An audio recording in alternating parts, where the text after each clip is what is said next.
Whether you are a regular attender, an occasional attender, a first-time attender, or a visitor, you are welcome here this evening, sharing in this time of worship, our time of community,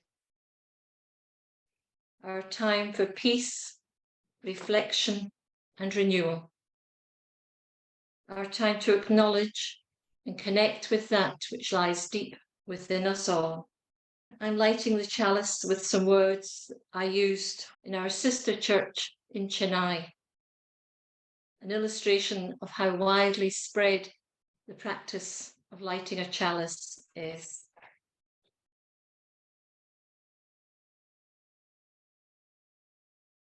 At this hour, in small towns and big cities, in single rooms and ornate sanctuaries, many of our sister congregations are also lighting a flaming chalice.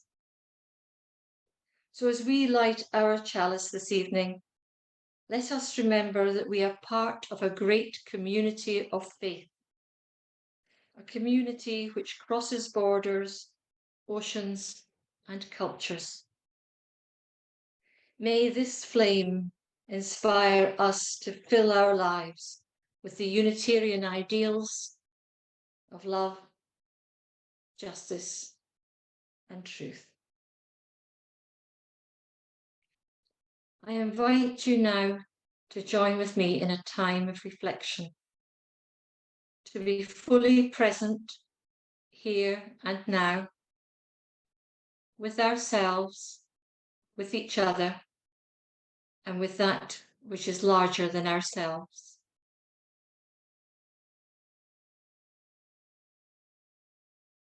We arrive out of many singular rooms, walking over the branching streets. We come to be assured that brothers and sisters surround us, to restore their faces to our eyes. We enlarge our voices in common speaking and singing. We try again that solitude found in the midst of those who with us seek their hidden feelings. Our eyes reclaim the remembered faces. Their voices stir the surrounding air. The warmth of their hands assures us, and the gladness of hearing our spoken names. This is the reason of cities, of homes, of assemblies, here in this place of worship. Amen. One of the parts of our service, which you will find in every Unitarian church or chapel or meeting house around the world, is the lighting of the chalice. But what does it mean? There are several versions of explaining as to how the ritual of the flaming chalice came to be adopted by Unitarians, and this is one of them. It is said to have started during the Second World War, when Czechoslovakia had been occupied by Nazis, and there were strict rules about how people could move around their towns and cities. A curfew was in place, which meant everyone had to be in their own homes by a certain time and were not permitted to go out again until the curfew was lifted the following morning. This made it very difficult for people who had a long journey home after they finished work. If they were caught outside, they would be punished, sometimes being locked up away from their families. So the Unitarians living there would place a lighted candle in their windows at night, signifying a house of safety. a place where people would be taken in if they had not managed to get home in time for the curfew. It was a long time before the meaning of this was discovered by the soldiers, and they had to stop, or they too would have been punished. After the war was over, the Unitarian churches in Czechoslovakia adopted the flaming chalice as their symbol, remembering how many people were helped by its light during those dark days of war. It was a Unitarian who travelled from Czechoslovakia to America, bringing with him a chalice, which was soon adopted by the American Unitarians and Universalists, eventually spreading across to Britain and other parts of the world. Every time a chalice is lit, it reminds us of how important it is to hold a light for people who are out there, lost in the darkness. And the flame reminds us of that tiny little spark that is in there, within everyone, that little light that is a tiny piece of what some people call God.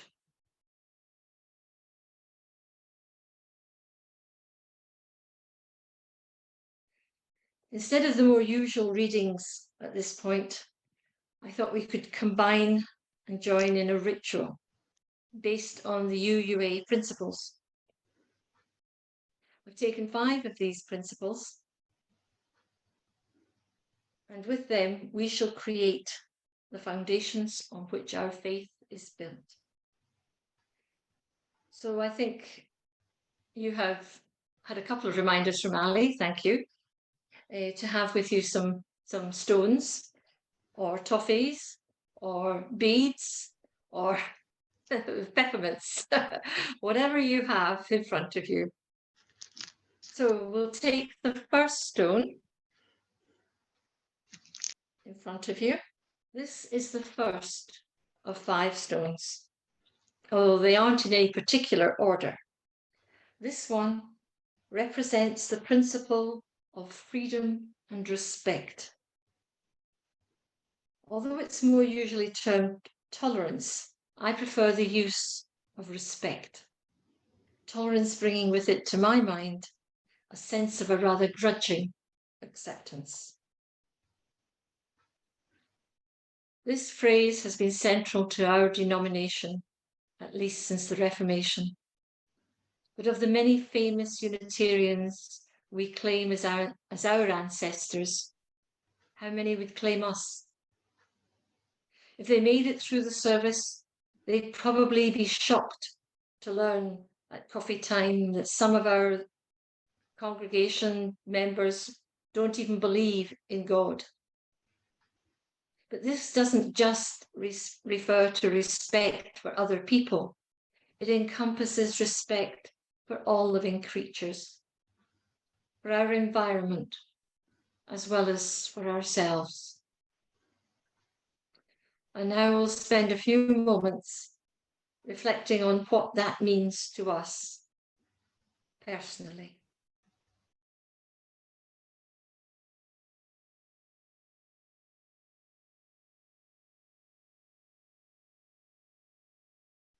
Now we take our second stone and we'll lay it next to the first. This second stone represents the inherent worth of every being. This reflects our belief in the inherent value and dignity of every person. But it focuses more on something greater than simply intrinsic ethical goodness. This stone signals that our sacredness and worth are tied to something greater than each individual. We don't focus on whether someone is damned or divined, because it doesn't matter where they're going. It matters that they are here. When we talk about individuals being sacred or worthy, it's a truly radical statement. When we proclaim that people are sacred just for being alive, when we don't focus on the color of their skin, their immigration status, don't think about who they love, who they are, or how they move. When we state just that they are sacred and worthy, we are living our theology as Unitarians.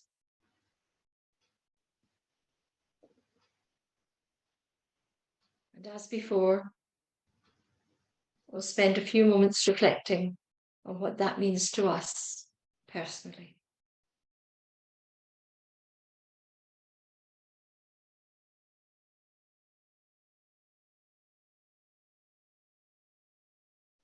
Now we'll take our third stone and lay it next to the second.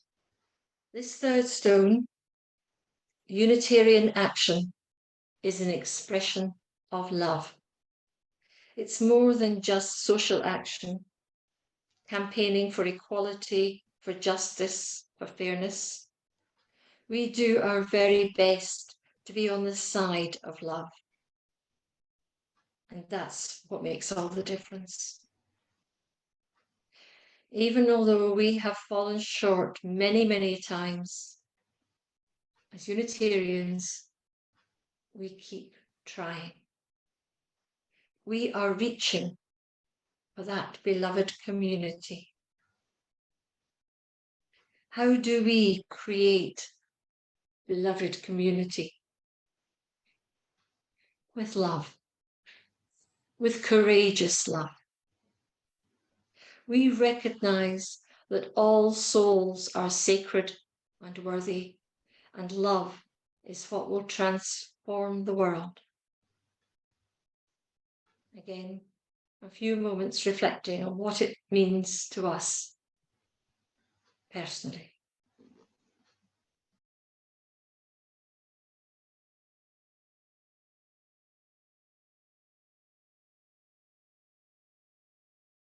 Now we'll take the fourth stone, again, laying it next to the third. The fourth stone represents the knowledge that truth continues to be revealed. Our revelation is not sealed. What we believe as a faith community has changed throughout history and will continue to change. Ours is one of the most transformative faiths because instead of being defined by one set creed, we are defined by how we choose to be in relation with others. And that can change. It will change and has changed over time.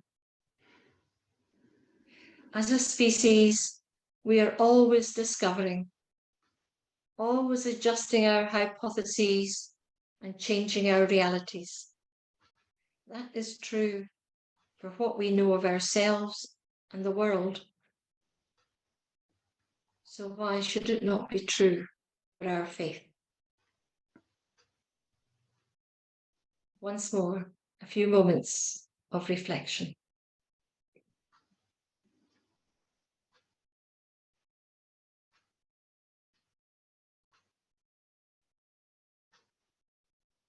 Now we take our fifth stone and lay it between the fourth and the first, completing a circle. This fifth stone is for the belief that there is a unity that makes us one. Put simply, we believe that everything is connected. This stone encourages us to be free in expressing our theology. Some might call the connection that we have God, the spirit of life, or the mystery of the universe. Unitarians believe in a free and responsible search for truth and meaning, and that all of our faith discoveries are aided by acceptance of one another and the encouragement to grow spiritually. So now we have 5 stones, each one representing one of the supporting tenets of our faith. So if they're not already in a circle, if you pull them together to form a circle, and that is our faith. Ever changing, ever growing, making connections, but at the same time with spaces between them. As the Universalist Edwin Markham wrote, "He drew a circle to shut me out, heretic, rebel, a thing to flout. But love and I had the wit to win. We drew a circle and took him in." So to close, we'll have a few moments as we reflect on our stones, beads, peppermints, the circle that they have formed, and what it means to be in beloved community.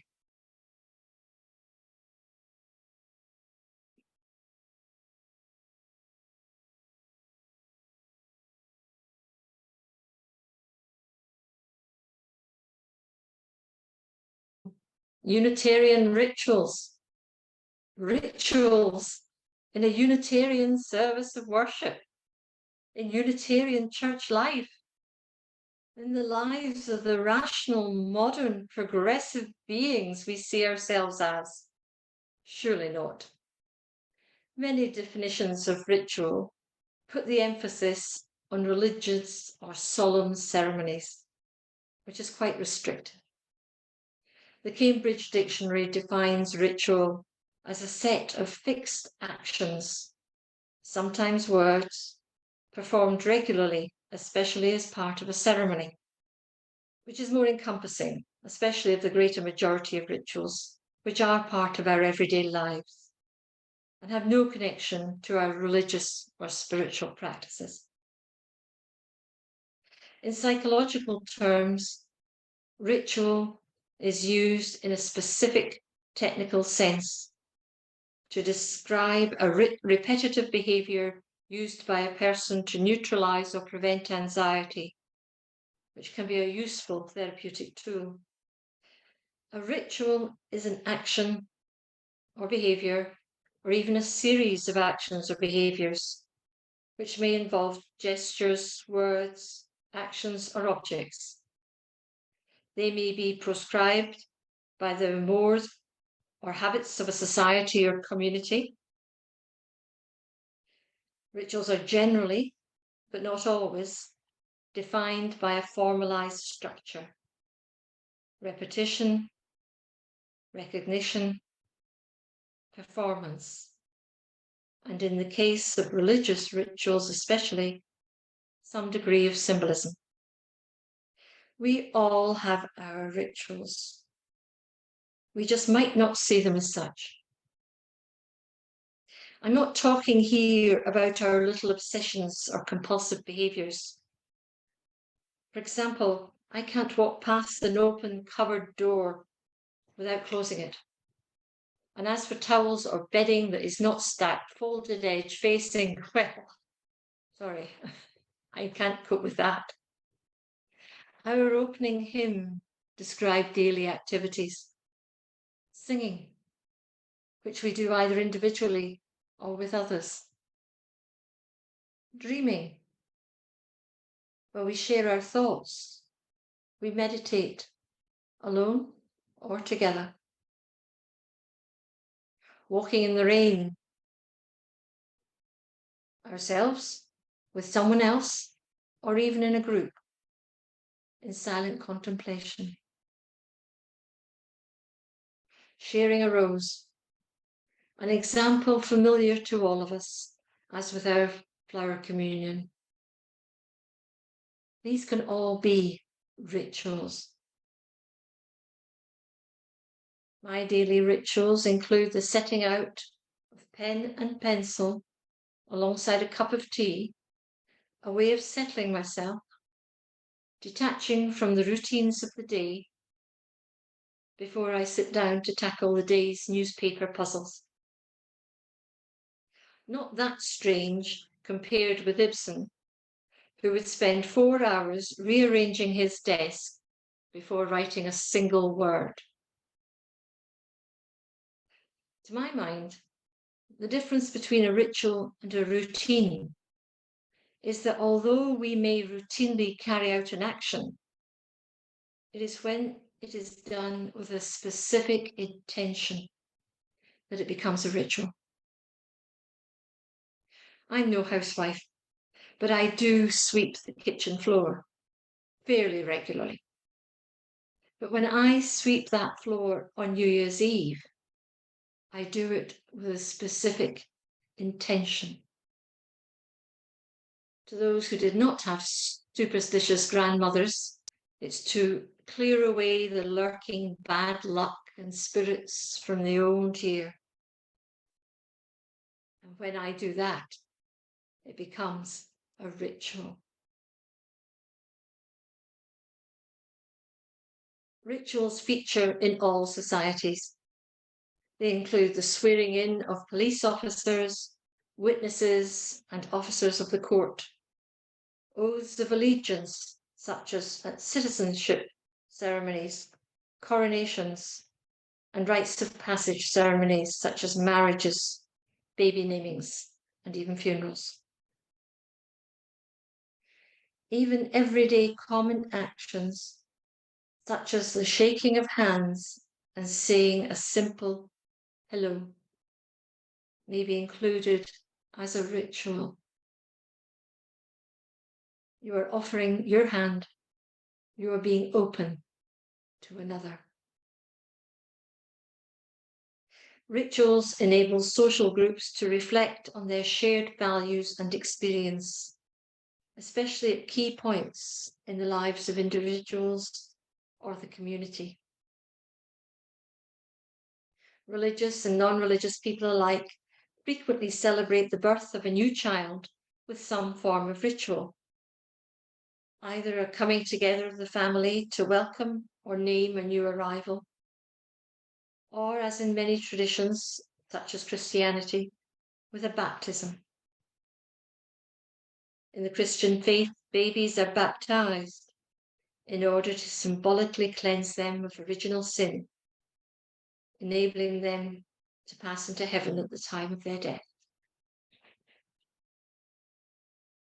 As a society, we celebrate the point at which a child is recognized as an adult.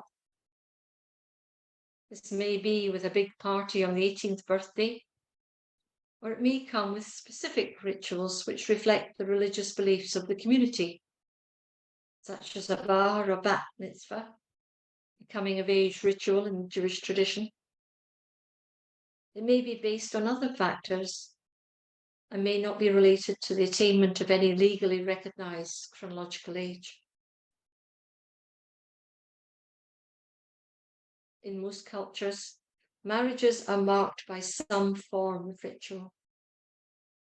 In religious and non-religious marriages, there may be drinking from a cup, repeating of vows, symbolic wrapping of hands with a cord, or rituals associated with rings, dress, the wearing of or lifting of veils.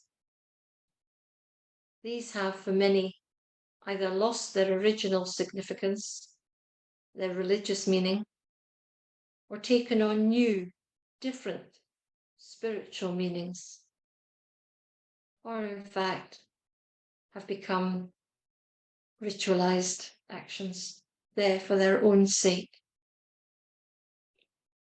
Many couples like to create their own rituals, and some like to incorporate traditional religious rituals, even although they may not agree or understand the religious significance behind the ritual.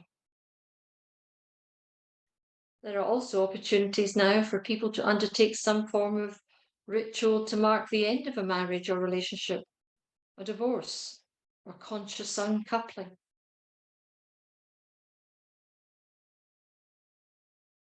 Funerals are probably the time when most of us are likely to engage in ritualistic practice.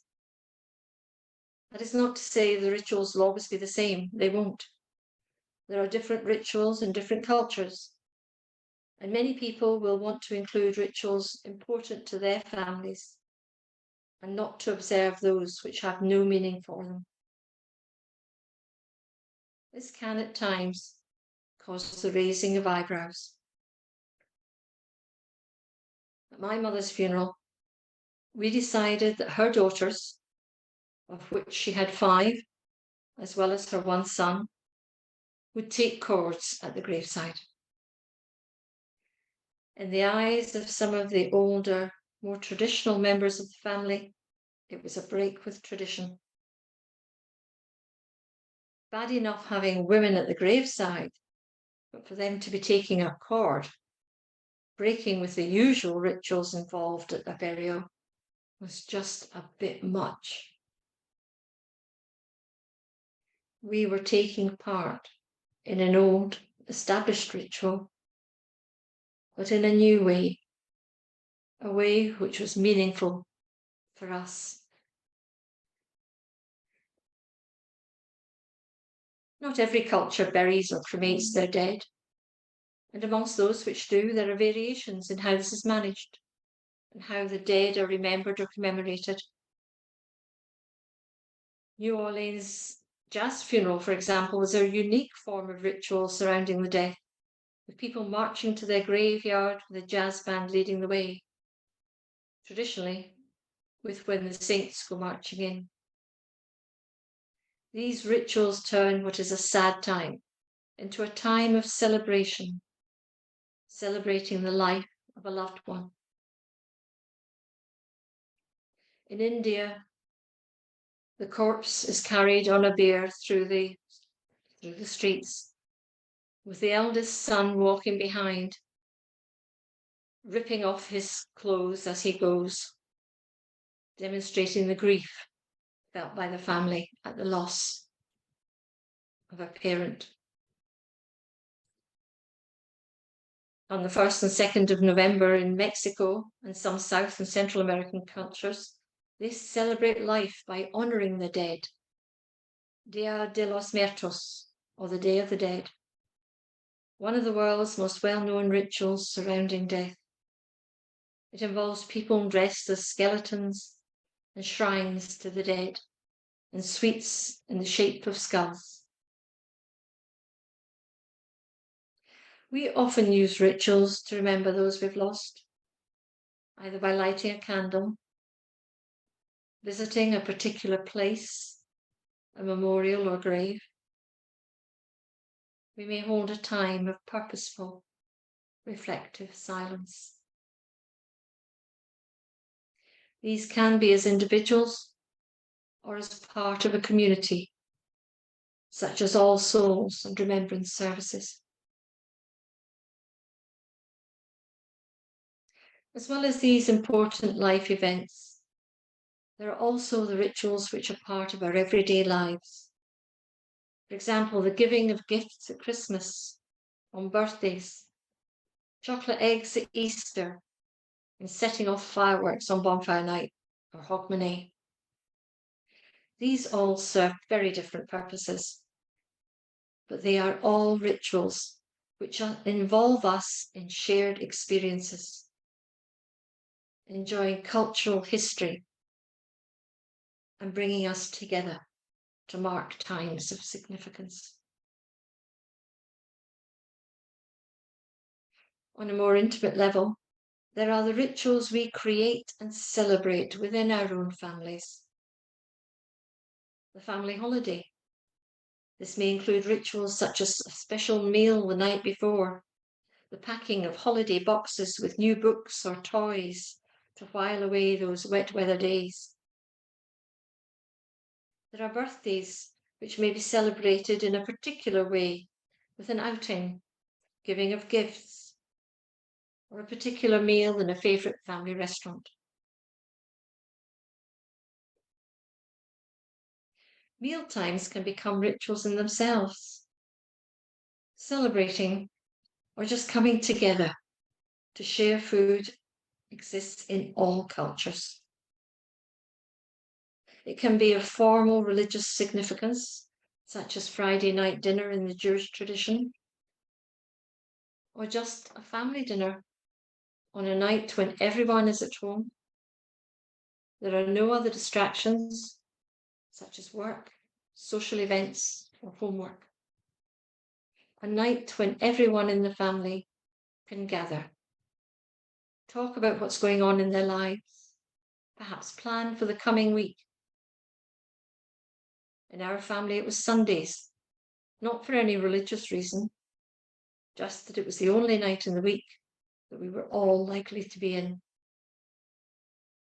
The meal was accompanied by certain rituals, including preparing the table, pouring of drinks, and serving of food.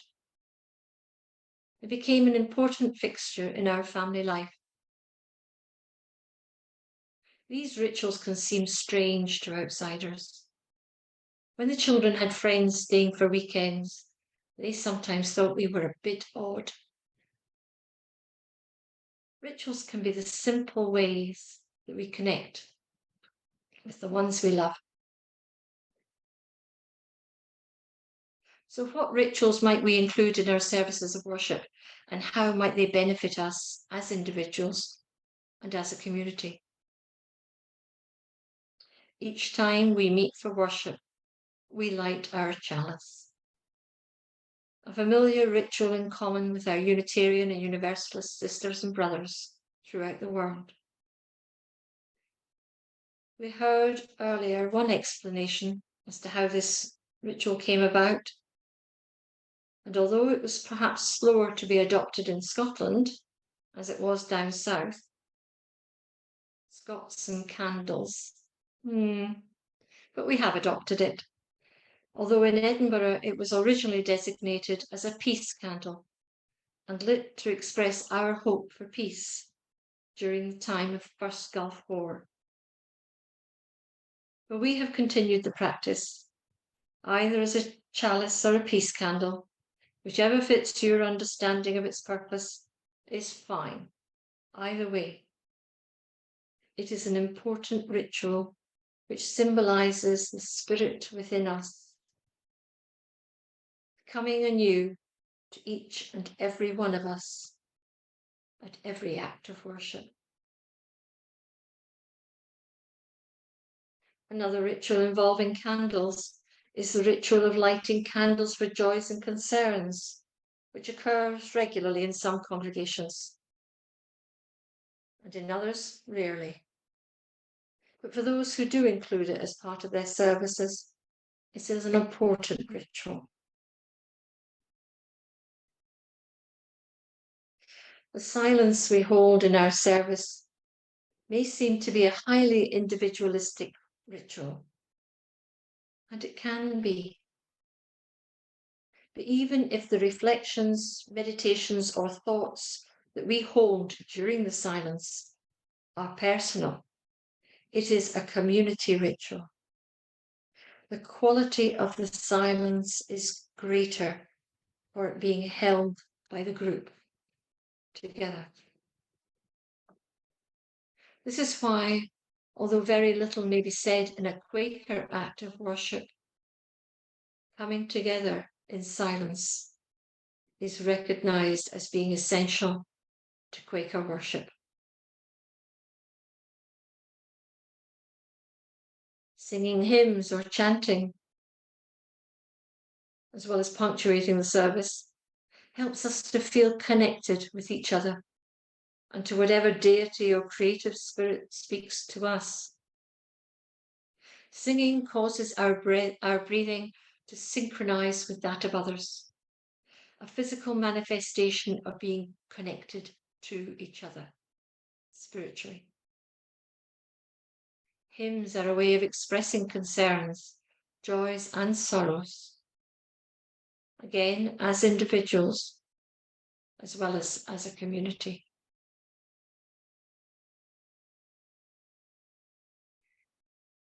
Prayer or meditation gives individuals the opportunity to reflect, to pray, but also to come together, to add their thoughts, their hopes to the thoughts and hopes of the community. It is another opportunity to feel a connection, to be connected to others, and if relevant, a higher power. It can involve in some traditions a tool, such as Buddhist prayer beads or a Catholic rosary. Recently, a new prayer ritual has surfaced amongst Japanese teenagers. It involves Kit Kats.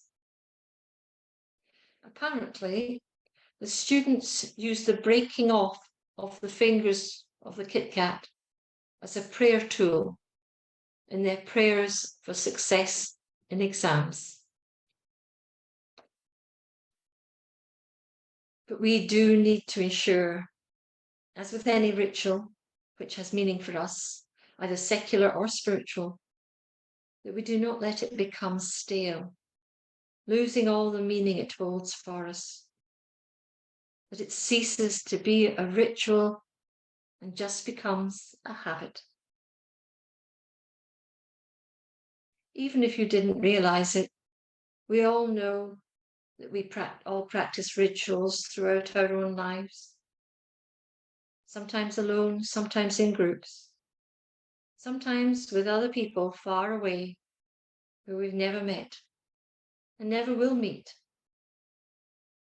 But we are connected by these rituals. In their practice, we weave in and out and around others, as in a dance, connecting. Rituals enrich our lives and the common life of which we are all a part.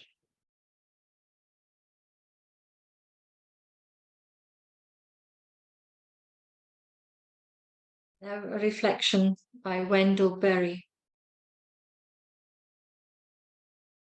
We clasp the hands of those who go before us and the hands of those who come after us. We enter the little circle of each other's arms and the larger circle of those we love, whose hands are joined in a dance, and the larger circle of all creatures passing in and out of life, who move also in a dance to a music so subtle and vast that no one hears it except in fragments.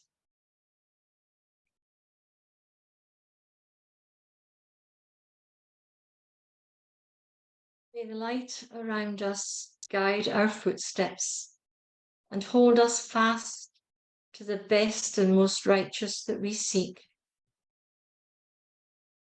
May the darkness around us nurture our dreams and give us rest, so that we may give ourselves up to the work of our world.